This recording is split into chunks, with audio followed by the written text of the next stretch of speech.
What's happening, everybody, and welcome back to the channel. My name is Adam, and this is Vancity Audi. We are back at the one and only Iroz Motorsport, and we are here with their 8Y RS3, a thing of beauty. Hank Iroz has invited me and said, you know what? Take the keys, take it for a spin. But the first thing he had in mind, he wanted to show me how epic this thing is at drifting. So we're gonna jump in the car with Hank. He's gonna take me for a spin and show me what this thing can do. I am ready. Let's see if we can get some. It definitely does bring some more. Oh my good lord. How are you doing this in RS3? This is mental. Definitely is a little different than the new Wow. tire. You have so much more grip with the new tires? Yeah. Oh, that's unreal.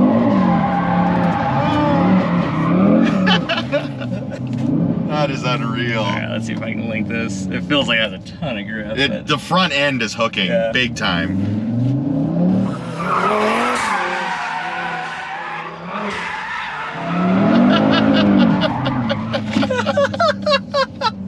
That is gnarly. Isn't that crazy? That is nuts. The control is off the charts.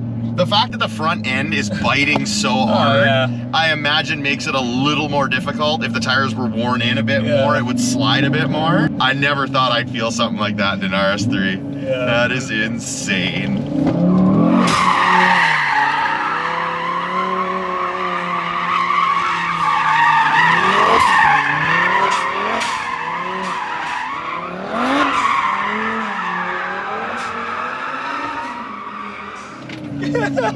Oh, my face hurts from smiling so much. I cannot believe what I'm seeing. There, I thought you were gonna totally loop it. That's ridiculous. Unreal. This Isn't that good? Nuts. Insane. Oh, when are they coming to Canada? Not soon enough.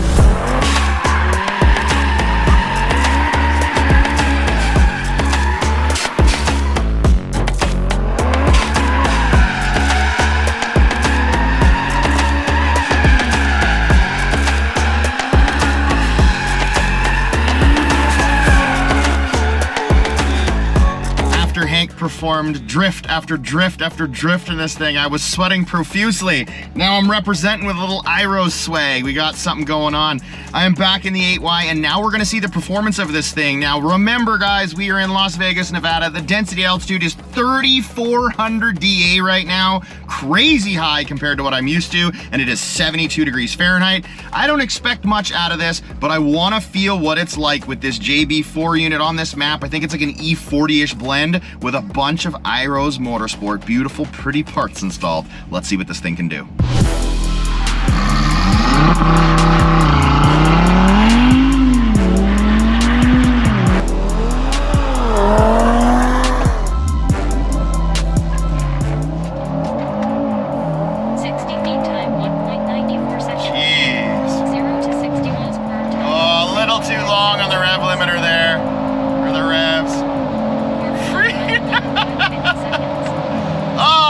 Fast cars. That was fun. There's so much tire on this car right now. I should mention that. Hank has put 265s on the front, or wait, 265s? I think 285s on the front, now that I say that, and 245s, I think, on the rear. There is so much grip on launch. The TCU is not flash. The ECU is not flash, just a JB4 and some beautiful, beautiful Iroz Motorsport hardware. One run down, and how did I do? My 60 foot was 1.94, so quite slow for a 60 foot. There is so much grip with these tires. He's running Hankook RS4s. So I know there's a ton of traction, and if it could leave harder, it would get out of the hole even better. But again, no TCU, no ECU file.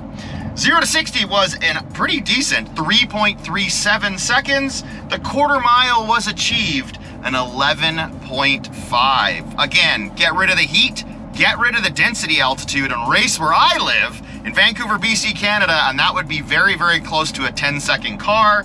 The 60 to 130 mile per hour was a 9.53. So now I'm gonna spin around and do one more try, but this time I'm not gonna put it into bias to the rear, just your standard sport mode, or sorry, dynamic mode. I'm used to my GTI again. Put it in dynamic mode, and then I am going to have the traction all the way off and see what I can do. Again, shifting my own gears in manual.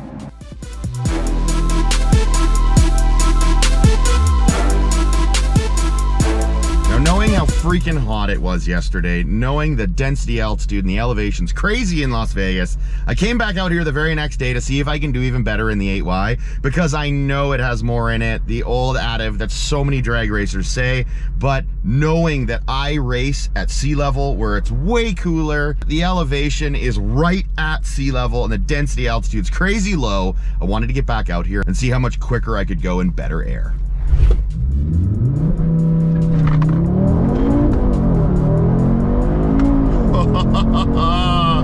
The air is so much better, and it is so much cooler this morning. Hell yeah! Woo! That definitely felt quicker. Tire's a bit cooler, so I'm not so sure on whether the launch was better, but it definitely felt like I was pulling harder up top.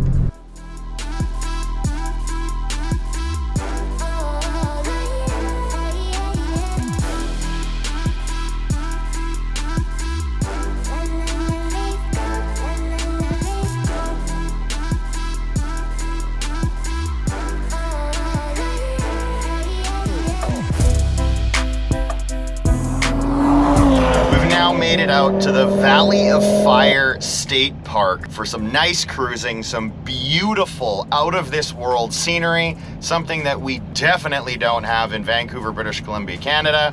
And I'm just gonna give you guys my driving impressions on what I've felt the past little while as I've driven out here, as we're driving through these back windy roads, and to let you know my thoughts on this 8Y RS3.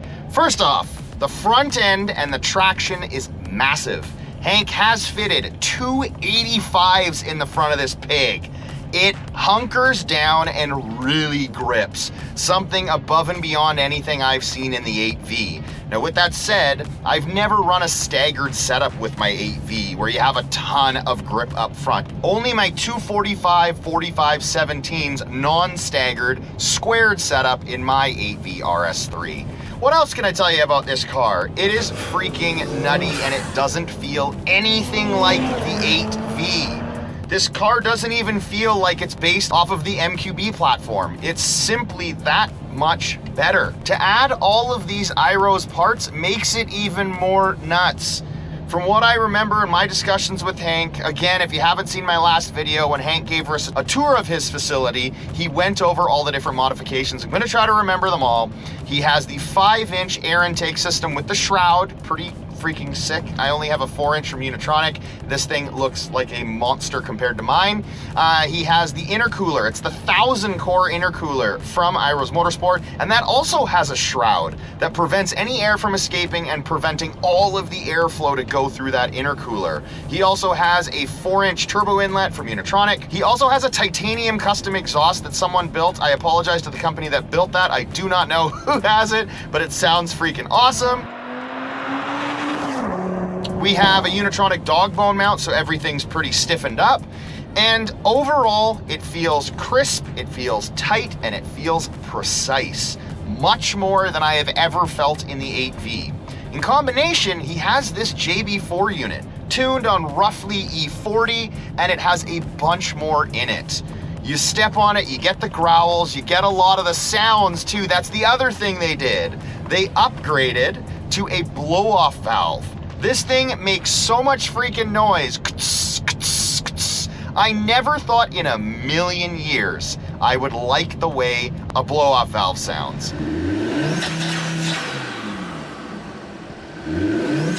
To me, that's more of a Honda Civic type thing, an Acura Integra type thing. Not so much a European car, but it does sound pretty good. I cannot believe I'm saying that. The car is fun to drive, fast, even for what it is. Like you may say, it only ran an 11.4, that's not fast. To me, I've been driving a GTI front-wheel drive that has a hard time getting out of the hole. That car is fun to rip around in around town, but this feels properly fast and much more well-sorted. The car is an excellent example of how one model year later may happen. I think 2017 was the first year that the 8V was introduced, and then this came out, I want to say in 2022. I could be wrong on that. It might be a 2023 model car, again, because we don't have it in Canada. And it has transformed itself into something so much better. The combination of the new MMI, the new screen readout, the layout of the interior is so much better than the 8V, and Iroz has just stepped it up a notch. Now, a lot of people might be wondering, like, you do all these upgrades, but you only have a JB4 unit, you can't get the peak performance out of it. Well, Iroz thought about that. They made all of these parts upgraded enough where when this ECU is cracked, when this TCU is cracked, and you can flash both of those parts will sustain all the power you could want and more. Stage 1, Stage 2, and if I had to think, Stage 3 as well. You don't have to buy the parts again. You can utilize these as you go through the stages, making more and more and more power. And when I say that though, I cannot believe I'm saying this. This car feels so fun to drive and so well-rounded as it sits right now. I have to check with Hank what it made on the dyno, but I want to say it was something like 480. That might, maybe more than that. I think it was closer to like 510 or something, but still a significant amount of power over stock. I do know that on his mainline dyno, he tested at 365 horsepower to the wheels.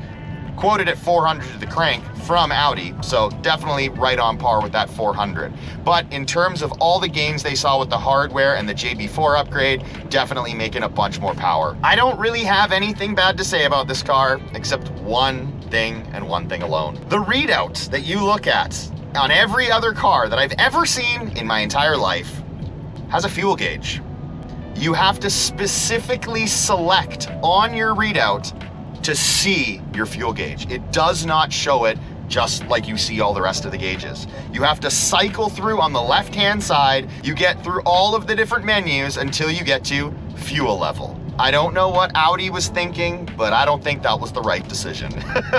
Everything else feels hella sorted and extremely, extremely awesome. I'm very excited for Audi Canada to finally bring these to Canada, so I can hopefully be in the financial situation that I can afford one for myself and do something extremely similar to mine as Hank and the boys at Iroz Motorsport have done to this.